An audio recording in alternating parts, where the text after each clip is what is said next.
Leather is something that nearly everybody has in their car if they have something more upscale, but not everyone really knows how to keep. You gotta keep in mind that leather is originally from cow's hide. A lot of times you have synthetic leather, but normally it's cow's hide that's tanned and stretched across the material to create a leather surface. The same has been used for wallets, handbags, or shoes, jackets. All that type of leather is the same, and it still requires maintenance. Without proper maintenance, you have things like jean stains mixing in with the fabric, as well as it'll turn shiny and it'll be smooth to the touch, but it won't really feel that nice.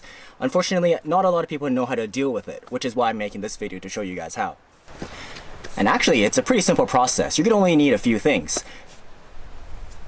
You're gonna need a scrubbing pad. This is for particularly difficult to reach places or places that may be damaged more than others. For example, on this BMW, the bolsters are quite worn out and they're quite dirty just because whenever the driver gets in and out of the car, the legs rub against the bolsters, they stain it, and it becomes a little worn out.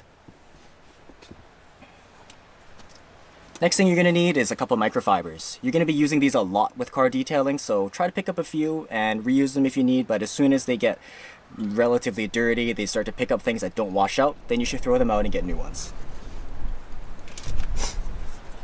Finally, what you're going to need is your cleaning solution. I use Ammo lather for interior cleaning for leather and vinyl, as well as a conditioner. I use Ammo Mousse. I really like Larry's product. It has a really nice smell to it, and I found that it's the most effective. The first thing that you're going to want to do is clean the seat. And that means you're going to want to pick up any loose dirt or dust, anything that may get in the way when you're trying to scrub into it. Last thing you want is to get a rock or a piece of gravel stuck in here while you're rubbing it into the seat. You could cause some damage that will be irreparable. Just going to be putting down some tape so that we can see some before and after. That way we know how effective our cleaning methods actually are. I'm just going to start here with a driver's side bolster, and then we'll move on to the rest of the seat. So the first thing you're going to want to do is you're going to want to grab your cleaner, make sure it's set to spray.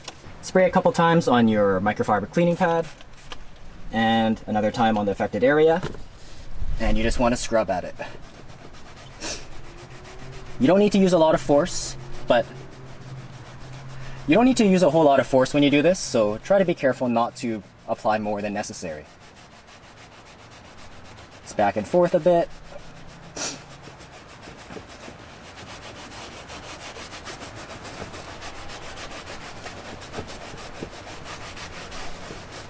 After you've rubbed it in for some time, then you want to grab your microfiber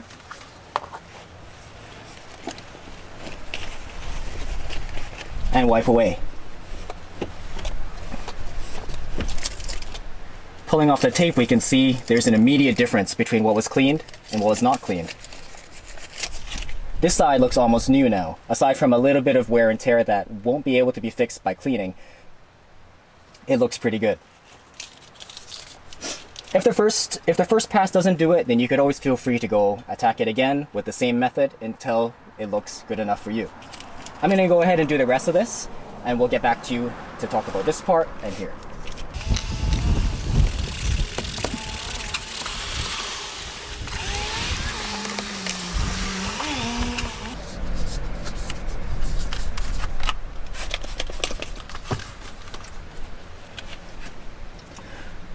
So for parts that don't have as much usage, so as you can see, the bolster is damaged just because this is the part that gets contacted first and last when the driver exits the vehicle.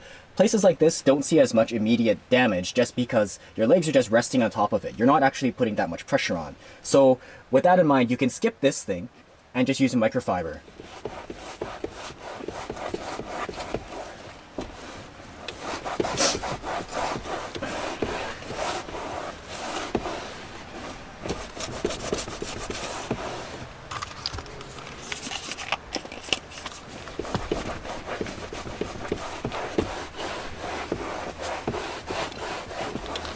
Immediately, we can see that there's a difference between what was cleaned and what was not cleaned.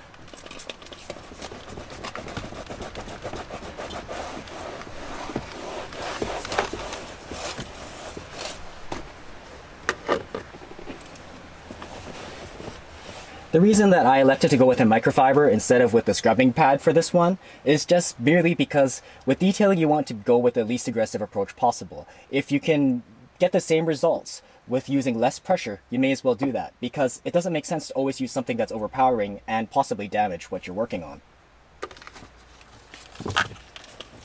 There are a couple heavier stains here, so I'm going to go ahead and use the scrubbing pad for that.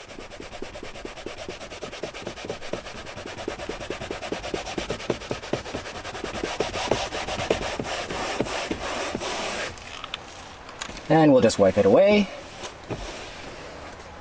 It's looking pretty good right now.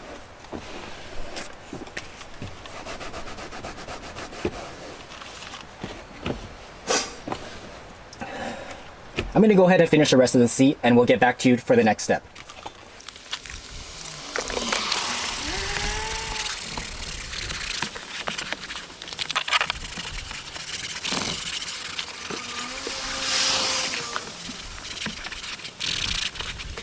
I should also mention that this car had the seats cleaned with the same method about a year ago, but because the driver uses it every day, and we can see that there's significant usage, and with the denim transfer, it turned blue pretty quickly. Luckily, as long as we're on top of things, we can maintain it fairly well.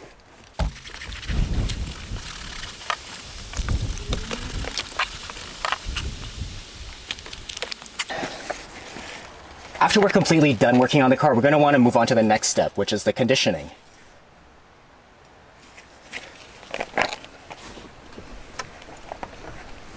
Using this product is pretty simple. All you're going to need to do is grab another microfiber, get a clean one this time, give your product a shake, spread a little bit on the corner. You're going to want a butterfly, which is when you squeeze the cloth together and you kind of just spread the solution out. Once it's on the microfiber towel, then you just want to make even movements and make sure that you cover each section completely while you let it work into the product for about 1 minute to 2 minutes.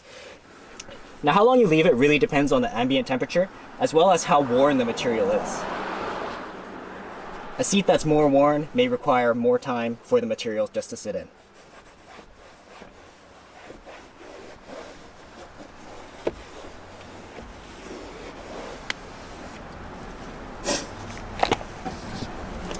I'm just going to grab a little bit more.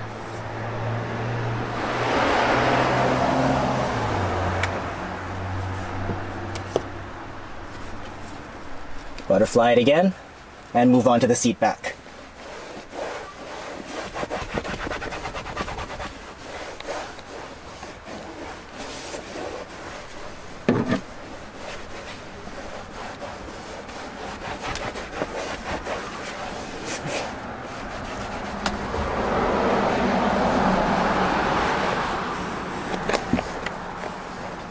Now that the entire seat is covered, I'm going to wait about 1 minute for this car because it's fairly hot outside. The car's not that old, so it'll be able to soak into the material, and by that time we can just buff it off.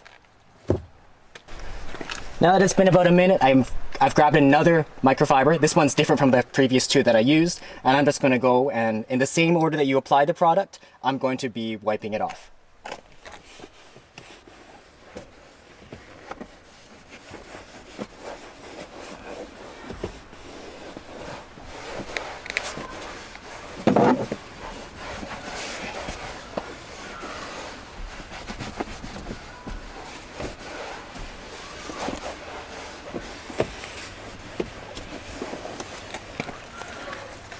And there you go.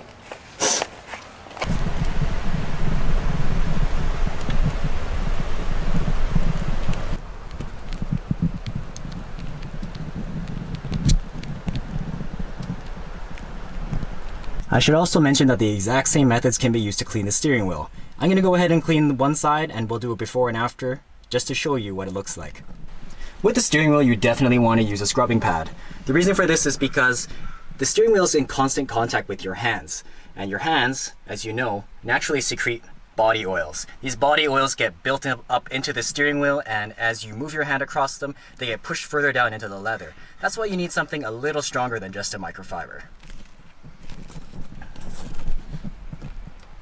Right now, this is a good representation of a 50-50 shot. The left-hand side has been properly cleaned, I'm gonna go and clean the rest of the wheel and we'll go over how to condition it. Now that the wheel is looking pretty good, we're gonna go ahead and condition it. This is done with the exact same method that we use for the seats, but in this case, we're gonna be a little more careful. You really wanna watch out for things like stitching, as well as any hand controls. Now that's really all there is to it. It's not that difficult of a job to do. Anyone can do it as long as you have the right materials and a little bit of time. Keep in mind that this won't fix things that are torn, ripped, or otherwise damaged. This will help to keep your material looking new, however, if you constantly keep up on maintenance. You probably have to do this once a year, maybe twice, depending on how often the car is used. If it's seldom driven, then you could apply a bit more conditioner and let it sit for a bit longer, just so that it stays nice and plush for you. That's all I want to talk about this time, guys. Take care. Thanks for tuning in.